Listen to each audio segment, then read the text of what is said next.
Good morning, this is Vicki. And this is Jo. And we're the Two Natural Ladies. And we talk about the good news we all need and ways of getting the most out of life. We help people with practical, uplifting ways we can all make a difference. And we're striving for better, not perfect. And we love a good laugh. Please enjoy the show. That was one of your Yes, I love that choices. song from Burlesque. It's wonderful, the wonderful Cher. And I love it because she talks about I'm down on the ground, but I'm getting up and you haven't seen the last of me. No. After chatting with Greg and those young people that have been doing it tough, what we can do to help them get back on their feet. Yes. And certainly, you know, my experience as a youth worker, it was tough, and I was working in a family group home, so I was working with kids that were even more marginalised, who had already often gone through the system, had been in young prisons, and this was their transition to then hopefully either get back to their homes or go to a foster home or whatever. And some of them were severely challenged. And yet every one of them, I can remember, you know, a lot of them, which was my first job in the group home. I think there were six young people, age range 13 to 16, 17. I can remember them all, and I can remember, as Greg was saying, the spark in all of them. Yep. And the possibility in all of them. And what was it that I could do that could spark that possibility for them so that they could move in the right direction. And I don't know if I made a difference with everybody, but I do feel like I made a difference with at least one or two of them. So yeah, the thing is there's always light at the end of the tunnel. There's always possibility. And it is how to support somebody in seeing that so that they don't end their life, you know, at that point. That there will always be, you look 10 years down the road and they'll look back and think, oh, that was a dark time in my life, but thank goodness I've moved on from there. Yeah, and you know, I've shared how I've got to that point where I've thought, what's the point? Yes. So at an older age, however... And it wasn't 2020. No, it was nothing to do with 2020.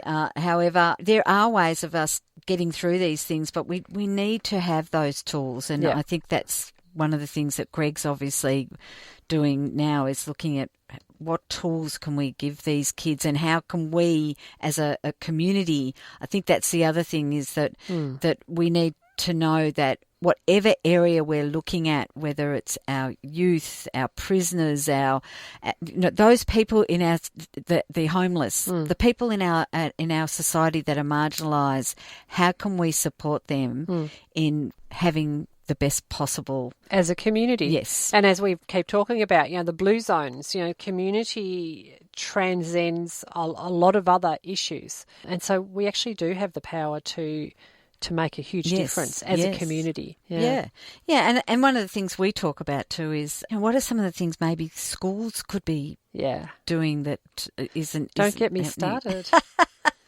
And, you know, we get it too, like everything, teachers are doing the best they can and, you know, whatever. But, you know, one of the things we've learned is the absolute power of networking and creating relationships. Yeah. And yes, online is not the perfect forum. However, you can still do that online. Yeah. And things like meditation, yoga, because I've certainly seen that those things can make a huge difference when you're feeling down. I felt more connected, I must say, and I think it's in the background of what could have been if we weren't connected online. And, you know, I did yoga, and it was an exercise class online, and all my meetings went online. And in the background of I could have had nothing right now, I'm very, very grateful that I had what I had. And even my daughter, who hated the online schooling, she still had a connection and had a focus, had a purpose,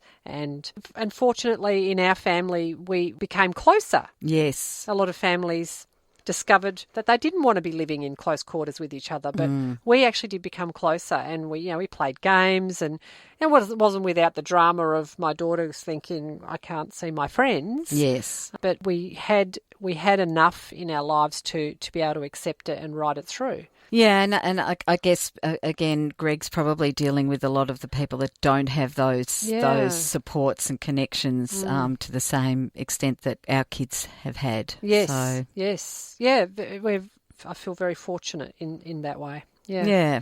talking of young kids, I was actually listening to a girl on the radio talking about something she thinks should be talked more about at school, which is sex education.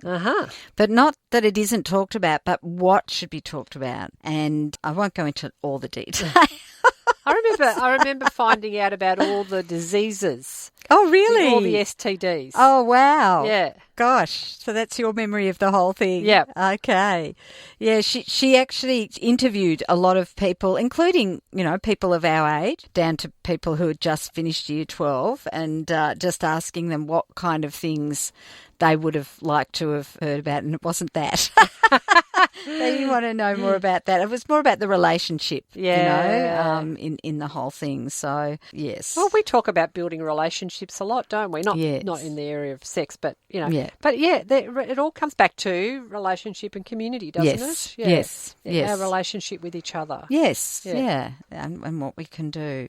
I do wonder, because I keep getting reports. How do I say this in a way that's appropriate? I keep getting reports from my younger people that that her and her friends are being objectified, like when they're out and about. Yeah. The boys are staring at them, and I'm like, I wouldn't have expected that in this generation. I've seen my other kids grow up and they seem to all be able to hang out as friends, but that maybe there's another element coming back in where they're finding they're being stared at. And maybe that, again, is part of what Greg was talking about, that because they weren't at school, there would have been a whole lot of young men and women who maybe didn't have that as much time with each other, Gosh, that's just in under a year. Yes, yeah. So it'll be interesting to see how she finds it this year with being back at school and whether or not things start to... Maybe it's a PTSD thing. Yes. And look, I guess we're not going to know exactly how this is going to affect everybody. And we've just got to keep looking for how we can support each other and keep going for it. You've been listening to the Two Natural Ladies podcast. Visit twonaturalladies.com.au for more information. Thanks for joining us.